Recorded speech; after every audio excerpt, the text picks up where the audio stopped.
Hello guys, welcome back to Fab classes.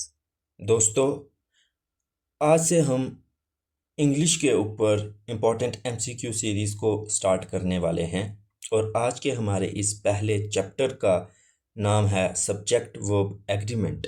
ये आपके आने वाले एग्ज़ाम्स जैसे कि फाइनेंस अकाउंट असिस्टेंट, जेकेपीएसआई और भी अदर जो कम्पिटिटिव एग्ज़ाम्स हैं, चाहे वो जेकेपी कांस्टेबल हो या अदर वेरियस एग्ज़ाम्स हैं, उन सब के लिए काफ़ी ज़्यादा बेनिफिशियल रहने वाले हैं। ये लेटेस्ट पैटर्न को ध्यान में रखते हुए सीरीज़ डिज़ाइन की हुई है। उम्मीद है कि ये क्वेश्चन आपके लिए बेनिफिशियल रहेंगे। तो बिना टाइम को वेस्ट किए हम अपने इस वीडियो लेक्चर को शुरू करते हैं और बढ़ते हैं अपने पहले क्वेश्चन की ओर।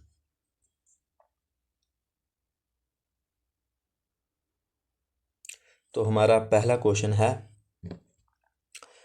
Neither the manager nor the accountants dash prepared the final audit report for this financial quarter. देखिए लॉजिक क्या है। लॉजिक ये है कि जब दो सब्जेक्ट्स जो होते हैं वो जॉइंट होते हैं नाइदर नॉर से, जो वर्ब है वो एग्री करता है क्लोजर सब्जेक्ट से, यानी कि जो नॉर के पास सब्जेक्ट होगा, जैसे कि नॉर के पास अकाउंटेंट्स हैं, ठीक है ना, अकाउंटेंट्स हैं जो कि प्लूरल हैं, तो प्लूरल हैं तो राइट आंसर क्या आएगा, हैव। ओके, तो राइट आंसर आएगा बी, हैव। ओके, ये एक प्रैक्टिस सेशन है तो जिसमें हमने प्रैक्टिस करनी है। ओके, तो क्वेश्चन नंबर 2 की ओर बढ़ते हैं। हमारा क्वेश्चन नंबर 2 है, the jury dash divided in their opinions regarding the tax evasion liability of the firm. देखिए जूरी, जूरी ऐसे तो कलेक्टिव नाउन है, ये एज अ कलेक्टिव यूनिट काम करती है। जब वो कोई एक यूनिमोनियस डिसीजन दे, जब उनका डिसीजन एक हो, लेकिन जब वो डिवाइडेड है अपने ओपिनियंस में या फिर इंडिविजुअल मेंबर्स की बात की जाए, तो जब जूरी होती है या टीम होती है, ठीक है ना, या फिर कमेटी होती है, तो तब ये एज अ सिंगल यूनिट काम नहीं करते, तब ये एज अ प्लूरल यूनिट काम करते हैं। तो उस हिसाब से इसका राइट आंसर आएगा, the jury were divided in their opinion regarding the tax evasion liability of the firm. Okay, तो क्वेश्चन नंबर 3 की ओर बढ़ते हैं। हमारा क्वेश्चन नंबर 3 है, अ large number of candidates dash applied for the JKSSB finance account assistant post this year.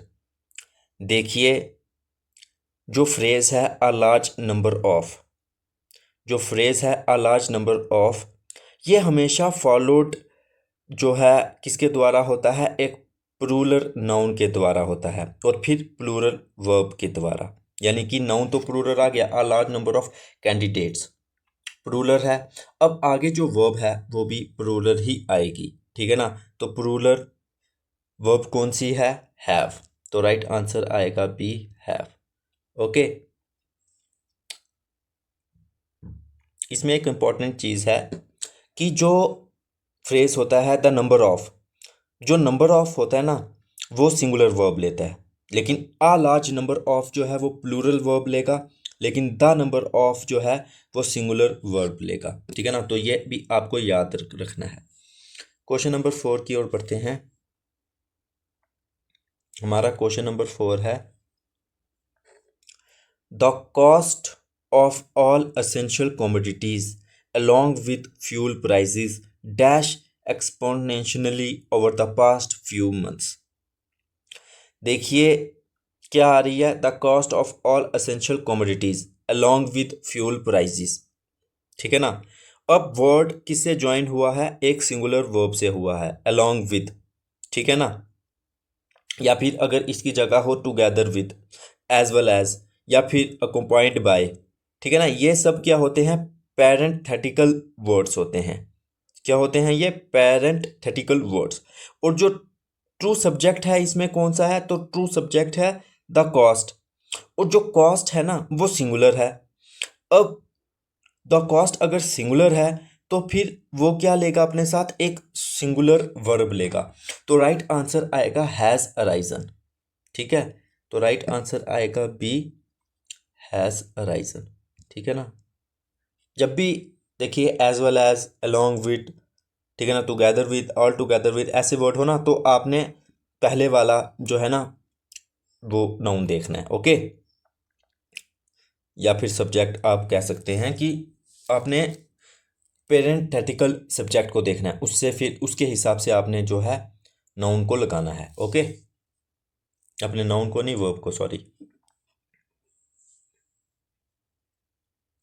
Question number 5 है, statistics dash considered a difficult subject by many students preparing for competitive exams. देखिए statistics एक subject की बात की गई है। जब भी स्टैटिस्टिक्स, इकोनॉमिक्स, मैथमेटिक्स, अगर इनको एज अ सब्जेक्ट अगर हम कंसीडर करेंगे या रेफरेंस लेंगे, तो फिर जो वर्ब है वो सिंगुलर आएगी। ठीक है ना, तो इसका तो राइट आंसर आएगा सी।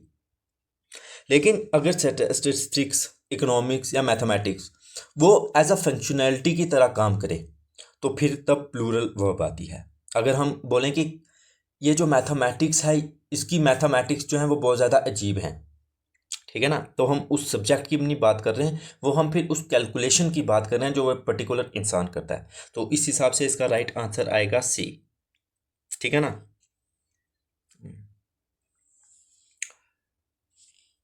क्वेश्चन नंबर 6 है, rice and curry dash the stable diet of the majority of the population in this reason.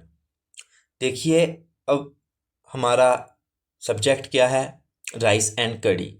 अब आप बोलेंगे कि ये एंड के साथ कनेक्टेड है, तो ये दो सब्जेक्ट हो गए, ठीक है ना, बट ऐसा नहीं है, ये दो नहीं है, ये एक ही है।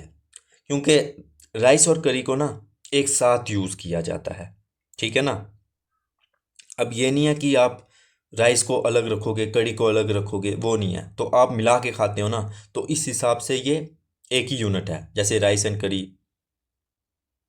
ब्रेड एंड बटर, ठीक है ना, ये तो ये अपने साथ सिंगुलर वर्ब लेते हैं, तो राइट आंसर आएगा बी, इज। ओके,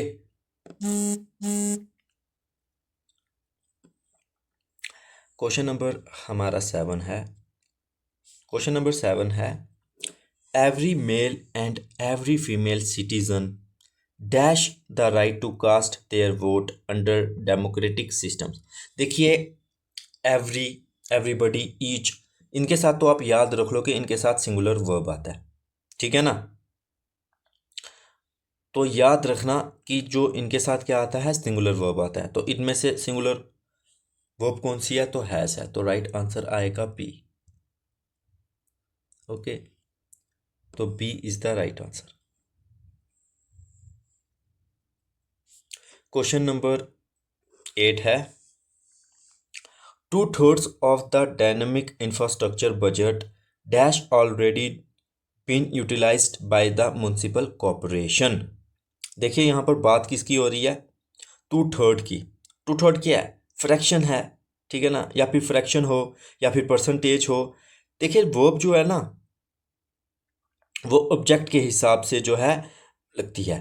मतलब आप इस चीज़ को इस तरीके समझिए कि बजट क्या है, बजट सिंगुलर होता है या प्लूरल होता है। बजट सिंगुलर होता है तो हम बजट के हिसाब से जो है ना फिर वर्ब लगाएंगे। तो बजट अगर सिंगुलर है तो हम जो है वर्ब है वो भी सिंगुलर लगाएंगे। तो यहाँ पर हम लगाएंगे हैज़, ठीक है ना, हम यहाँ पर क्या लगाएंगे, हैज़ लगाएंगे। यहीं अगर 2/3 ऑफ द कुछ और होता, 2/3 ऑफ द, मान लीजिए 2/3 ऑफ द स्टूडेंट्स होता, ठीक है ना, बिल्डिंग्स होता, यानी कि प्लूरल अगर जो है नाउन होता, तो फिर आप किसको लेते, तो फिर आपने वो भी प्लूरल को लेना था। तो राइट आंसर इस क्वेश्चन का आएगा सी, हैज़। ओके, तो क्वेश्चन नंबर 9 की ओर बढ़ते हैं। हमारा क्वेश्चन नंबर 9 है, the behaviour of the newly recruited account assistants dash highly commendable. देखिए अब आप ये चीज़ याद रखिए कि ऑफ प्रपोजिशन है, और जब भी ऑफ के बाद जो भी कुछ आता है तो वो जो होता है ना वो आप कह सकते हो कि उसके बाद ऑब्जेक्टिव केस वो हो जाता है, लेकिन ऑफ से पहले, यानी कि सिर्फ ऑफ नहीं, मतलब प्रिपोजिशन से पहले जो है वो क्या आता है, सब्जेक्ट, या फिर आप बोलोगे मेन सब्जेक्ट वो होता है, जिसके अकॉर्डिंगली हमने क्या लगाना होता है, अपने वर्ब को लगाना होता है। अब जो बिहेवियर है वो अनकाउंटेबल है, और आपको पता होगा कि अनकाउंटेबल नाउन के साथ जो है सिंगुलर वर्ब आती है, तो क्या आएगा, the behaviour of the newly recruited account assistants. यहाँ पर न्यूली अकाउंट असिस्टेंट्स की बात को हमने नहीं रेफरेंस में लेना है, हमने उनके बिहेवियर को लेना है, और बिहेवियर अनकाउंटेबल रहता है, उस हिसाब से क्या आएगा, वॉज। ठीक है ना, तो राइट आंसर आएगा सी, was. Okay,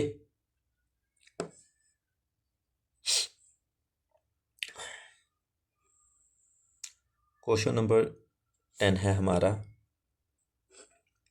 neither of the two blue print possibles dash feasible under the current physical constraints. देखिए अब यहाँ पर एक चीज़ याद रख लीजिए कि या तो नाइदर हो या तो आइदर हो, ये एक कैसे फंक्शन करते हैं, सिंगुलर डिस्ट्रीब्यूटिव प्रोनाउंस की तरह काम करते हैं। ठीक है ना, और जब भी इन दोनों ऑप्शंस को लिया जाए तो हमेशा सिंगुलर वर्ब आती है, तो इस हिसाब से यहाँ पर क्या वर्ब आएगी, सीम्स आएगी, तो राइट आंसर आएगा सी, सीम्स। ठीक है, पहले ना इस क्वेश्चन को खुद ट्राई किया करो, उसके बाद जो है वो किया करो आप। ठीक है, आंसर देखा करो। तो क्वेश्चन नंबर 11 है, choose the grammatically correct sentence from the options below.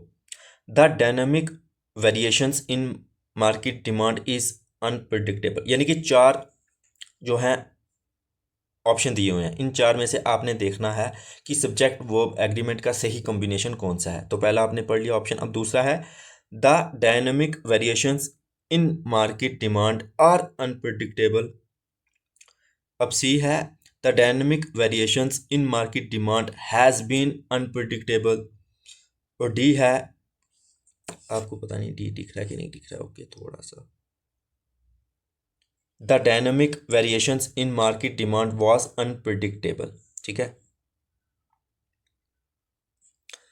तो अब इसमें राइट आंसर क्या आएगा, तो इसमें राइट आंसर ये आएगा कि इसमें हमें देखना है कि जो कोर सब्जेक्ट है वो कौन सा है। तो कोर सब्जेक्ट है डायनामिक वेरिएशंस। ठीक है ना, डायनामिक वेरिएशंस है ना, उसके बारे में बात आगे आगे प्रीपोजिशन। ठीक है ना, प्रीपोजिशन के बाद तो क्या आता है पता चल गया आपको। अच्छा, तो डायनामिक वेरिएशंस के हिसाब से हमें देखना है कि कौन सा वर्ब लगेगा। अब डायनामिक वेरिएशंस, वेरिएशंस सिंगुलर है या प्लूरल है, भाई प्लूरल है, तो उसके हिसाब से इस तो नहीं आएगा। ठीक है ना, तो उसके हिसाब से आर आ जाएगा। ठीक है ना, तो राइट आंसर आएगा B, the dynamic variations in market demand are unpredictable. ठीक है, तो उम्मीद है कि आपको पता लगा होगा। Okay, 10 kilometres dash a long distance to walk daily just to reach the nearest banking branch. देखिए जब भी किसी स्पेसिफिक डिस्टेंस की बात की जाए, वेट की बात की जाए, पीरियड ऑफ टाइम की बात की जाए, या सम ऑफ मनी की बात की जाए, तो जब भी वो एक्सप्रेस होते हैं एज अ कलेक्टिव यूनिट तो वो हमेशा अपने साथ सिंगुलर वर्ब लेते हैं। तो 10 किलोमीटर्स देखने में आपको लगेगा कि नहीं ये प्लूरल नहीं, ये एक कलेक्टिव यूनिट की तरह काम कर रहा है 10 किलोमीटर्स, तो ये अपने साथ एक सिंगुलर वर्ब को लेगा। ठीक है ना, तो आएगा 10 किलोमीटर इज आ, तो राइट आंसर आएगा C, long distance to walk daily just to reach the nearest banking branch. तो क्वेश्चन नंबर 30 की ओर बढ़ते हैं। हमारा क्वेश्चन नंबर 13 है,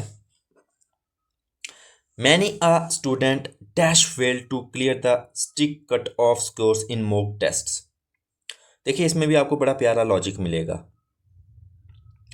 देखिए जो फ्रेज है मैनी आ, ठीक है ना, आगे क्या दिया, मैनी अ स्टूडेंट दिया, मैनी अ स्टूडेंट दिया। ठीक है ना, तो जो फ्रेज होता है मैनी अ वो हमेशा फॉलो करता, किसके द्वारा फॉलो होता है, एक सिंगुलर काउंटेबल नाउन के द्वारा। अब सिंगुलर काउंटेबल नाउन स्टूडेंट है, ठीक है ना, काउंटेबल नाउन है और सिंगुलर है, और वर्ब जो आती है वो भी क्या आती है, सिंगुलर आती है।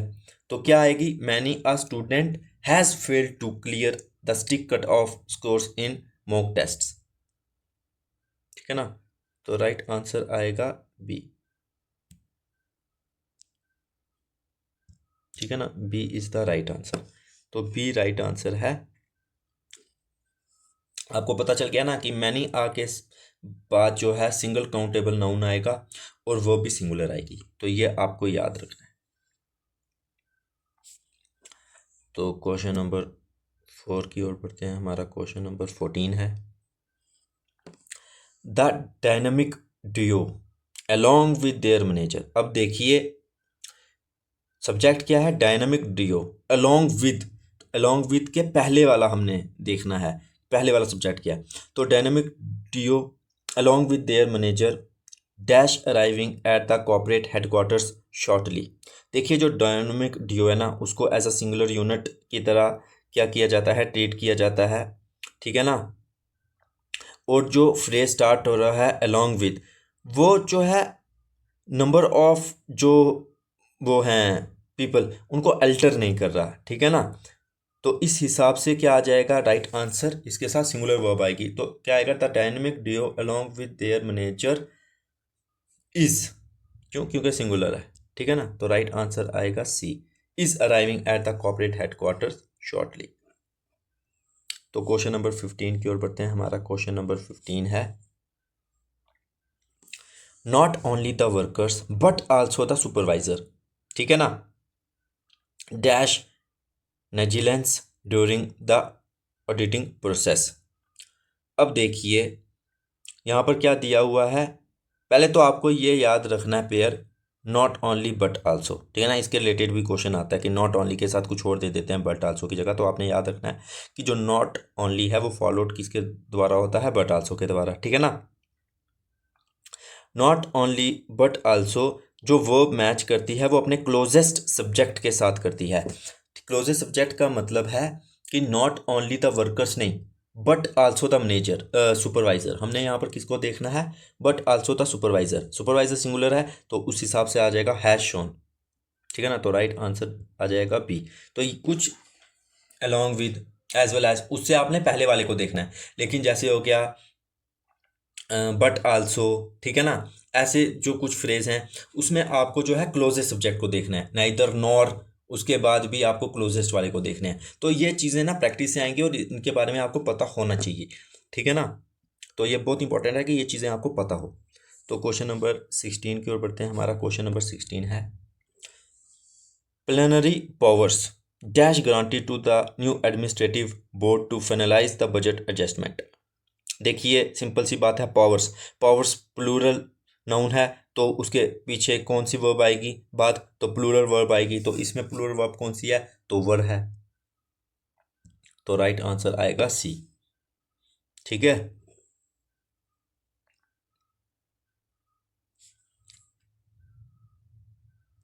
तो क्वेश्चन नंबर 17 है, the majority of the local population dash opposed to the implementation of the new urban property tax. देखिए मजॉरिटी, मजॉरिटी क्या होता है, ठीक है ना, क्या होता है वो, देखिए मेजोरिटी होता है कलेक्शन ऑफ इंडिविजुअल्स। ठीक है ना, तो मेजोरिटी जो होता है वो क्या होता है, कलेक्शन ऑफ इंडिविजुअल्स, या फिर वो कोई आइटम हो सकती है, पीपल, कुछ भी हो सकता है, मतलब वो क्या होता है, कलेक्शन ऑफ इंडिविजुअल्स होता है ना। तो इस वजह से मेजोरिटी को हम क्या लेते हैं, एज अ प्लूरल वर्ब लेते हैं। ठीक है ना, प्लूरल वर्ब लेते हैं। तो राइट आंसर आएगा बी। ठीक है, तो आएगा the majority of the local population are opposed to the implementation of the new urban property tax।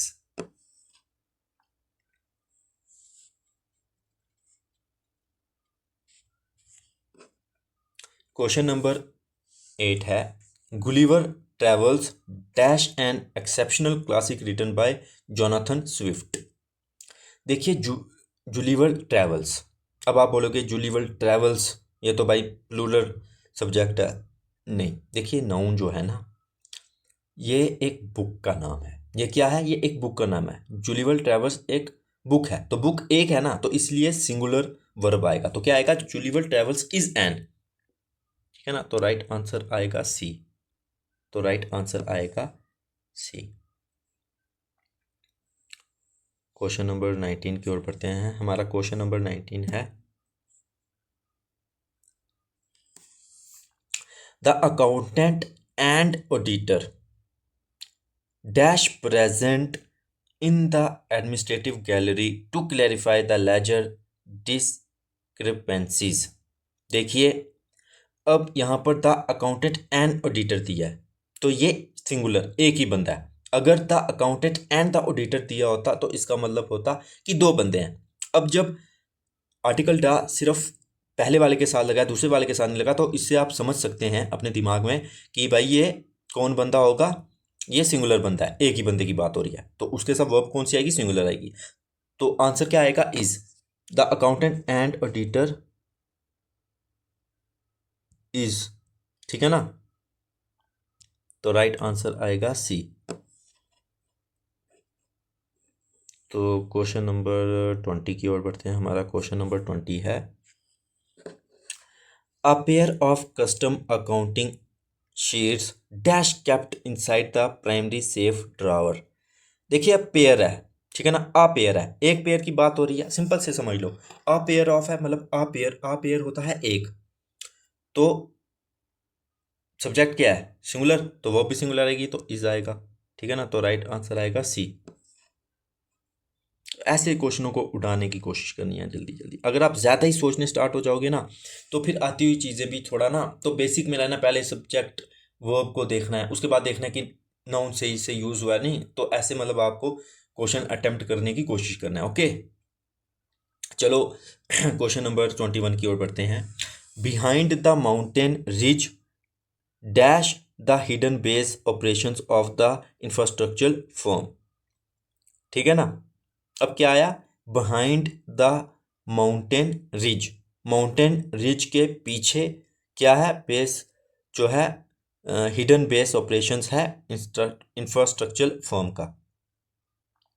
तो राइट आंसर इसमें क्या आएगा, लाइज, ठीक है। राइट आंसर क्या आएगा, लाइज। ओके अब इसकी एक्सप्लेनेशन क्या है, ठीक है ना, उसके बारे में बात कर लेते हैं।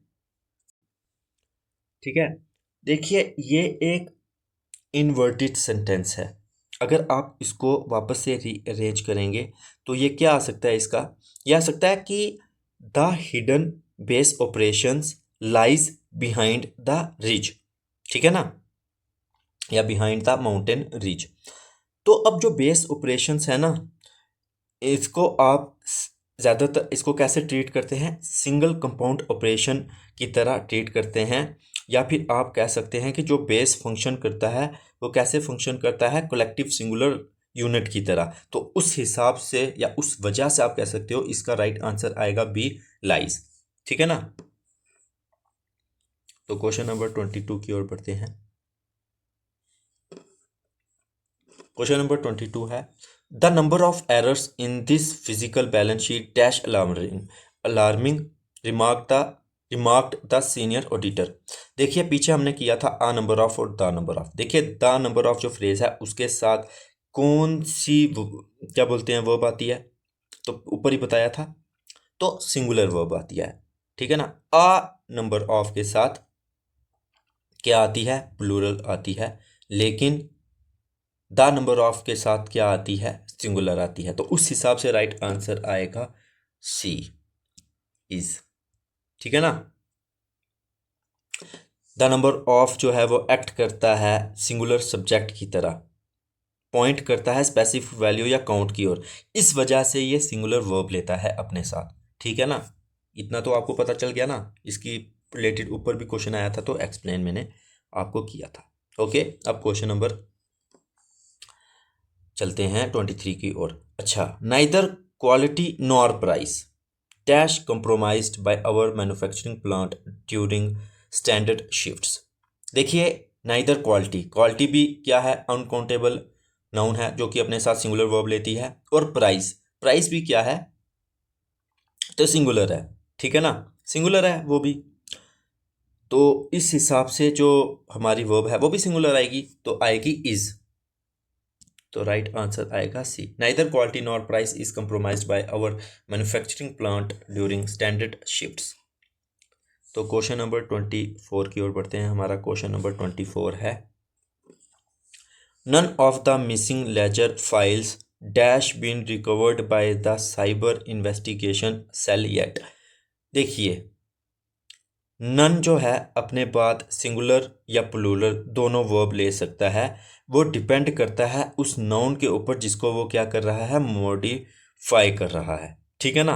अब यहाँ पर वो किसके बारे में आपको बता रहा है, तो वो आपको बता रहा है लेजर फाइल्स के बारे में, जो कि प्लूरल काउंटेबल हैं। इस वजह से यहाँ पर कौन सी वर्ब आएगी, तो यहाँ पर जो है प्लूरल वर्ब आएगी। और प्लूरल वर्ब कौन सी है, तो हैव है। समझ आई। तो राइट आंसर आएगा ए। समझ आई। तो नन ऑफ द जो नन किसको मतलब करता है, वो अपने जिस नाउन को वो मॉडिफाई करता है उसके हिसाब से आती है, तो उस पर आप पर ध्यान देना है। ओके। क्वेश्चन नंबर 25 है, each of the newly elected members dash required to sign the non disclosure agreement before joining. देखिए ईच आ गया, तो ईच मैंने पहले बताया वो अपने साथ सिंगुलर वर्ब लेता है, तो राइट आंसर आएगा इज। ठीक है ना। तो राइट आंसर आएगा इज। तो क्वेश्चन नंबर 26 है,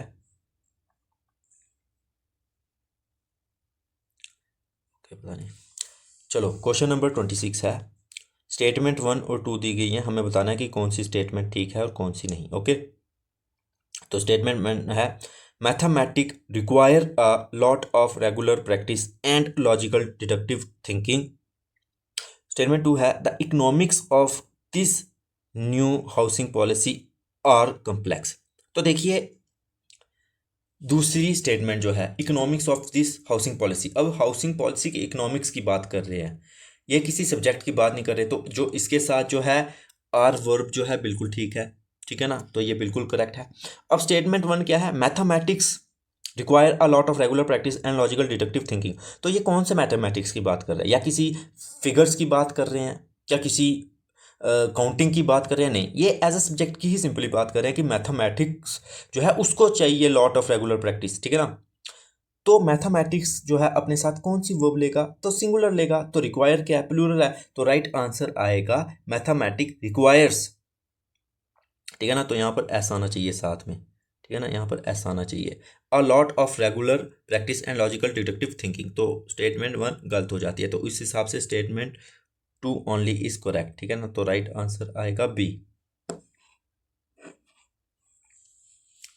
क्वेश्चन नंबर 27 है, the dynamic team dash working tirelessly on their individual task to beat the budget deadline.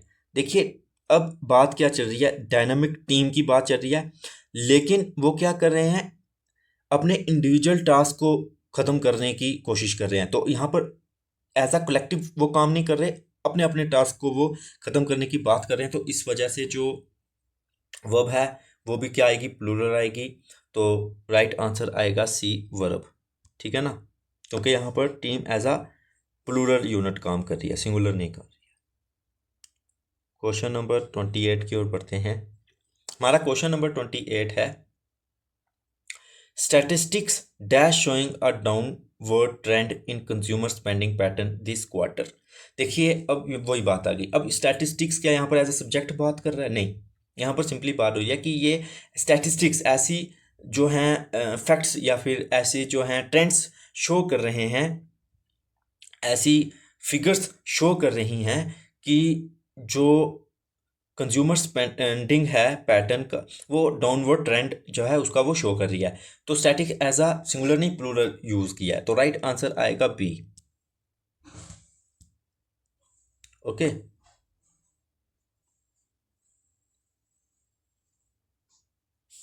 तो क्वेश्चन नंबर 29 है, one of my closest friends dash working as an executive content reviewer for competitive exams. देखिए अब बात क्या चल रही है, one of my closest friends. देखिए वन ऑफ के बाद तो ये चीज़ हमेशा याद रखना कि वन ऑफ के बाद जो नाउन है वो प्लूरल आता है। ठीक है ना, क्या आता है, प्लूरल नाउन आता है। तो नाउन प्लूरल दिया हुआ है फ्रेंड्स, बिल्कुल प्लूरल नाउन दिया हुआ है, लेकिन वो वर्ब कौन सी लेता है, तो सिंगुलर वर्ब लेता है। तो इस हिसाब से क्या आ जाएगा, one of my closest friend is working as an executive, ठीक है ना। तो राइट आंसर आएगा बी,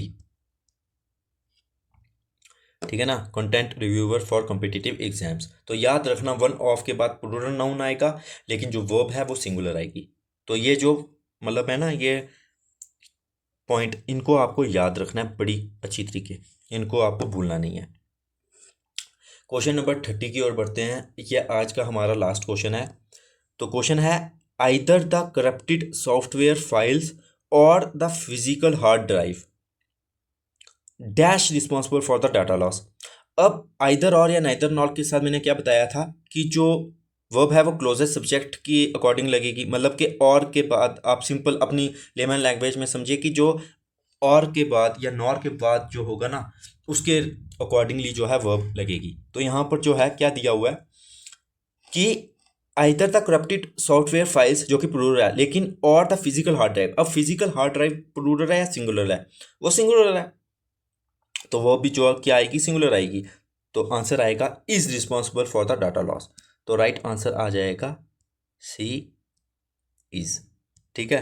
तो दोस्तों आज की इस वीडियो में हमने इंपॉर्टेंट 30 MCQs को डिस्कस किया सब्जेक्ट वर्ब एग्रीमेंट के ऊपर। उम्मीद है कि ये 30 क्वेश्चंस आपके कंसेप्ट को थोड़ा उन्होंने आपको रिवाइज करने में हेल्प की होगी। अगर दोस्तों आपको ये वीडियो ज़रा भी बेनिफिशियल लगी तो वीडियो को लाइक ज़रूर करना और चैनल को सब्सक्राइब ज़रूर करना, और इस वीडियो को शेयर ज़रूर करना ताकि जो है ये काफ़ी और लोगों तक भी वीडियो जा सके, चैनल की रीच बढ़ सके। तो दोस्तों आज की वीडियो में इतना ही, अब मिलेंगे नेक्स्ट वीडियो में, तब तक के लिए बाय।